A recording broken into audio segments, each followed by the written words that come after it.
ನಮಸ್ಕಾರ. ಎಜುನೇಟ್ಸ್ಗೆ ಸ್ವಾಗತ. ನಾನು ಮೃತ್ಯುಂಜಯ್ ಕಬ್ಬೂರ್. ಕರ್ನಾಟಕ ರಾಜ್ಯದ ರಾಜಕೀಯ ಸಂಚಲನದಲ್ಲಿ ಶಿಕ್ಷಕರ ನೇಮಕಾತಿ ಮತ್ತಷ್ಟು ವಿಳಂಬವಾಗುವ ಎಲ್ಲಾ ಲಕ್ಷಣಗಳು ಕಾಣ್ತಾ ಇದಾವೆ. ಹೌದು, ರಾಜ್ಯ ರಾಜಕೀಯದಲ್ಲಿ ನಡೀತಾ ಇರುವಂತಹ ಈ ಮುಸುಕಿನ ಗುದ್ದಾಟದ ನಡುವೆಯೇ ನಾವು ಈಗಾಗಲೇ 51,000 ಅತಿಥಿ ಶಿಕ್ಷಕರನ್ನೇನು ನೋಡ್ತಾ ಇದ್ದೀವಿ, ಕನಿಷ್ಠ ಒಂದು 15,000 ಕಾಯಂ ಶಿಕ್ಷಕರ ನೇಮಕಾತಿ ಆಗಬಹುದು ಅನ್ನುವಂತಹ ನಮ್ಮ ಸಣ್ಣ ಒಂದು ನಿರೀಕ್ಷೆ ಕೂಡ ಇದೀಗ ಹುಸಿಯಾಗುವಂತಹ ಲಕ್ಷಣಗಳು ಕಂಡು ಬರ್ತಾ ಇದೆ. ಹೌದು ಆದ್ಮೇಲೆ ಶಿಕ್ಷಕರ ನೇಮಕಾತಿಗೆ ನಾವು ಪ್ರತಿನಿತ್ಯ ನೋಡ್ತಾ ಇದ್ದೀವಿ, ಹೋರಾಟಗಳನ್ನು ಕೂಡ ಮಾಡ್ತಾ ಇದ್ದಾರೆ, ಡಿಪಾರ್ಟ್ಮೆಂಟ್ಗೆ ಹೋಗಿ ಮನವಿಗಳನ್ನು ಕೂಡ ಮಾಡಲಾಗ್ತಾ ಇದೆ. ಇದೆಲ್ಲದರ ನಡುವೆ ಇನ್ನೇನು ಕರ್ನಾಟಕದಲ್ಲಿ ಸಿಎಂ ಬದಲಾವಣೆ ಆಗ್ತಾರೆ ಅನ್ನುವಂಥ ಒಂದು ಕೂಗು ಕೂಡ ಕೇಳಿ ಬರ್ತಾ ಇದೆ. ಒಂದು ವೇಳೆ ಹಂಗಾಯ್ತು ಅಂದ್ರೆ ನಾವು ಸದ್ಯಕ್ಕಂತೂ ಶಿಕ್ಷಕರ ನೇಮಕಾತಿಯನ್ನ ನಿರೀಕ್ಷೆ ಮಾಡೋದಕ್ಕಂತೂ ಆಗೋದೇ ಇಲ್ಲ. ಈ 2026-27ನೇ ಶೈಕ್ಷಣಿಕ ಸಾಲು ಕೂಡ ಅತಿಥಿ ಶಿಕ್ಷಕರ ಮೇಲೆಯೇ ಕೂಡ ಮುಗಿಯೋದ್ರಲ್ಲಿ ಯಾವುದೇ ಸಂದೇಹ ಅಂತೂ ಇಲ್ವೇ ಇಲ್ಲ. ನಾವು ಯಾವುದೇ ಹೋರಾಟ ಮಾಡಿದ್ರು, ಏನೇ ಮನವಿ ಕೊಟ್ಟರು, ಯಾವುದೇ ಪ್ರಯತ್ನ ಮಾಡಿದರೂ ಕೂಡ ಸರ್ಕಾರ ಬಹಳ ಸ್ಪಷ್ಟವಾಗಿ ತನ್ನ ನಿಲುವನ್ನು ಇಟ್ಕೊಂಡಿದೆ. ಏನು ಅಂದರೆ ನಾವು ನೇಮಕಾತಿ ಮಾಡಬಾರ್ದು ಅಂತ ಹೇಳಿ. ಮೊನ್ನೆ ಕೇವಲ 5-6 ಹುದ್ದೆಗಳಿಗೆ ಕೆಎ ಮೂಲಕ ನೋಟಿಫಿಕೇಶನ್ ಮಾಡಿ ಅದನ್ನೇ ದೊಡ್ಡ ಒಂದು ಅಧಿಸೂಚನೆ ಅನ್ನುವ ರೀತಿಯಲ್ಲಿ ಬಿಂಬಿಸಿರತಕ್ಕಂತಹ ಸರ್ಕಾರಕ್ಕೆ ಏನು ಹೇಳಬೇಕು ಅಂತ ನಿಜವಾಗ್ಲೂ ಅರ್ಥ ಆಗ್ತಾ ಇಲ್ಲ. ಕರ್ನಾಟಕದಲ್ಲಿ ಸುಮಾರು 12-15 ಲಕ್ಷ ಜನ ಸ್ಪರ್ಧಾರ್ಥಿಗಳಿದ್ದಾರೆ. ಕಾಂಪಿಟೇಟಿವ್ ಎಕ್ಸಾಮ್ಗೆ ಅಂತಾನೆ ತಯಾರಿ ನಡೆಸ್ತಾ ಇರುವಂತಹ ಆಸ್ಪಿರೆಂಟ್ಸ್ ಇರುವಂತಹ ಸಂದರ್ಭದಲ್ಲಿ 5-6 ಹುದ್ದೆಗಳಲ್ಲಿ 12-15 ಲಕ್ಷ ವಿದ್ಯಾರ್ಥಿಗಳಲ್ಲಿ ಯಾರಿಗೂ ಸಾಲುವುದಿಲ್ಲ. ಸೊ ಹಂಗಿದ್ದಾಗ ಒಂದು ನೋಟಿಫಿಕೇಶನ್ ಅನ್ನ ಮಾಡೋದಕ್ಕಾಗುತ್ತೆ ಅಂತ ಆದರೆ ಪೊಲೀಸ್ ನೋಟಿಫಿಕೇಶನ್ ಅನ್ನ 2 ದಿನಗಳಲ್ಲಿ ಮಾಡ್ತೀವಿ ಅಂತ ಹೇಳಿನೇ 8 ದಿನ ಆಗೋಯ್ತು.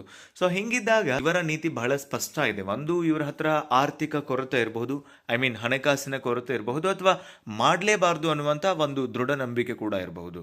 ಸೊ ನೇಮಕಾತಿಯನ್ನ ಮಾಡಲೇಬೇಕು ಅನ್ನುವಂತಹ ಒತ್ತಾಸೆ ಯಾಕೆ ಮೂಡಿ ಬರ್ತಾ ಇದೆ ಅಂದ್ರೆ ಏಜ್ ಭಾರ ಆಗ್ತಾ ಇದೆ.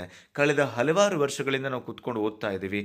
ಕುಂತಲ್ಲೇ ಕುಂತು ಅವಕಾಶ ಇಲ್ಲದೆ ಇವತ್ತು ನಾವು ಮನೆಗೆ ವಾಪಸ್ ಖಾಲಿ ಕೈಯಿಂದ ಹೋಗೋದಕ್ಕೆ ಯಾರು ಕೂಡ ತಯಾರಿಲ್ಲ. ಕನಿಷ್ಠ ಪಕ್ಷ ಒಂದು ಅವಕಾಶವನ್ನಾದರೂ ಕೊಟ್ಟು ನೋಡ್ರಿ ಅನ್ನುವಂತಹ ಒಂದು ವಿನಂತಿಗೆ, ಒಂದು ರಿಕ್ವೆಸ್ಟ್ಗೆ ನಾವೆಲ್ಲ ಬಂದಿದ್ದೀವಿ. ಹಾಗಾಗಿ ಬಹುಶಃ ಈ 15,000 ಶಿಕ್ಷಕರ ನೇಮಕಾತಿ ಮಾಡ್ತೀವಿ ಅಂತ ಸಿಎಂ ಸಾಹೇಬ್ರು ಹೇಳಿದಾಗ ನಾವೆಲ್ಲರೂ ನಿಜವಾಗ್ಲೂ ಮಂದಹಾಸ ಬೀರಿದ್ವಿ.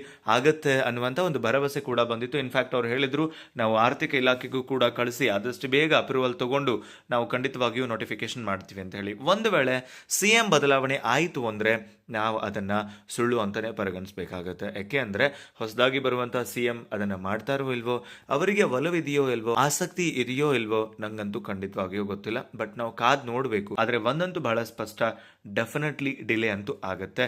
ಯಾಕೆಂದರೆ ಅವ್ರವ್ರ ನಡುವೆನೇ ಆಂತರಿಕವಾಗಿ ಭಿನ್ನಾಭಿಪ್ರಾಯಗಳಿದ್ದಾವೆ, ಆಂತರಿಕವಾಗಿ ಕೆಲವೊಂದು ಅಡ್ಜಸ್ಟ್ಮೆಂಟ್ಗಳಿದ್ದಾವೆ. ಅದೆಲ್ಲದರ ನಡುವೆ ಬಡವಾಗ್ತಾ ಇರುವಂಥದ್ದು ನಮ್ಮಂಥ ಆಸ್ಪಿರೆಂಟ್ಸ್ ಮಾತ್ರ. ಅವ್ರಿಗೇನು ತೊಂದರೆ ಇಲ್ಲ, ಅವರು ಆರಾಮಾಗಿ ಸರ್ಕಾರ ನಡೆಸ್ತಾ ಇದ್ದಾರೆ, ತಮ್ಮ ಗ್ಯಾರಂಟಿ ಯೋಜನೆಗಳನ್ನು ಕೂಡ ಜಾರಿಗೆ ತಗೊಂಡು ಬಂದಿದ್ದಾರೆ, ಎಲ್ಲವೂ ಚೆನ್ನಾಗೇ ನಡೀತಿದೆ. ಆದರೆ ಇಲ್ಲಿ ಚೆನ್ನಾಗಿ ಇಲ್ಲದೆ ಇರೋದು ಅಂತಂದ್ರೆ ಕರ್ನಾಟಕದ ನಿರುದ್ಯೋಗಿ ಯುವಕರ ಒಂದು ಕೂಗು ಮಾತ್ರ ಅವರಿಗೆ ಇನ್ನೂ ಕೂಡ ಮುಟ್ತಾ ಇಲ್ಲ. ಅದು ಯಾವಾಗ ಮುಟ್ಟುತ್ತೆ, ಅವ್ರು ಯಾವಾಗ ನೇಮಕಾತಿ ಮಾಡ್ತಾರೆ ಅನ್ನೋದಕ್ಕೆ ಸಂಬಂಧಪಟ್ಟಂತೆ ಕೂಡ ಏನೂ ಅಪ್ಡೇಟ್ಸ್ ಇಲ್ಲ. ನಮ್ಮ ಸನ್ಮಾನ್ಯ ಶಿಕ್ಷಣ ಮಂತ್ರಿಗಳದ್ದು ಅವ್ರ ಹುದ್ದೆ ಉಳಿಯುತ್ತೋ ಇಲ್ವೋ, ಅವರ ಸುಳ್ಳುಗಳು ಕೂಡ ಉಳಿತಾವೋ ಇಲ್ವೋ ಅಂತ ಕೂಡ ನಾವು ಕಾದು ನೋಡಬೇಕಾಗಿದೆ. ಡೆಫಿನೆಟ್ಲಿ ಕಾದು ನೋಡೋಣ. ಆದರೆ ಖಂಡಿತವಾಗಿಯೂ ಶಿಕ್ಷಕರ ನೇಮಕಾತಿ ವಿಳಂಬ ಆಗುತ್ತೆ. ನಿಮ್ದೇನಾದರೂ ಪ್ಲಾನ್ ಬಿ ಇತ್ತು ಅಂದರೆ ಖಂಡಿತವಾಗಿಯೂ ನೀವು ಆ ಕಡೆ ಅಂತೂ ಫೋಕಸ್ ಮಾಡಬಹುದು. ಬೇರೆ ಏನಾದರೂ ಸ್ಕಿಲ್ ಕಲಿಯೋ ಕಡೆ, ಬೇರೆ ಏನಾದರೂ ಜಾಬ್ ಪಾರ್ಟ್ ಟೈಮ್ ಮಾಡೋದ್ರ ಕಡೆ ಇರ್ಬೋದು, what ever it is.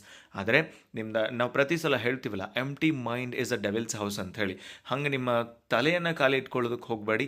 So plan B ಇರಲಿ ಅಥವಾ ಬೇರೆ ಯಾವುದೇ ಇರಲಿ, ನಿಮ್ಮ ಒಂದು ಯೋಚನೆಗಳ ಕಡೆಗೂ ಕೂಡ ಸ್ವಲ್ಪ ಗಮನ ಕೊಡಿ.